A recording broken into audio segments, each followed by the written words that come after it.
You know, when people talk about gold, they usually imagine shiny bars locked inside a vault. But the real story of gold begins deep inside the heart of a rock.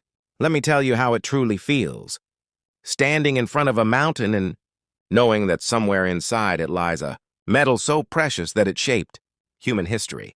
Extracting gold from rocks isn't just a process, it's a journey.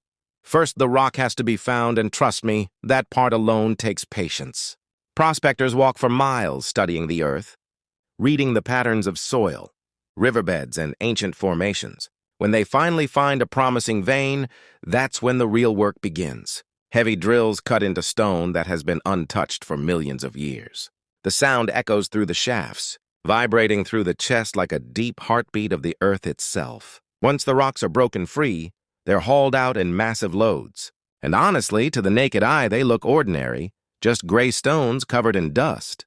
But hidden within them are tiny traces of gold, sometimes so small you can't even see them. The crushed rocks are run through machines that grind them into fine powder. It's strange, watching something so strong reduced to dust, all for the hope of revealing a few shimmering particles. Then comes the separation. Water, chemicals, and gravity all work together to separate what we want from what we don't. It's almost like the gold has to be convinced to leave its home, to let go of the rock that protected it for so long. When the gold finally settles at the bottom of the pan or the processing tank, it shines with a glow that feels almost alive.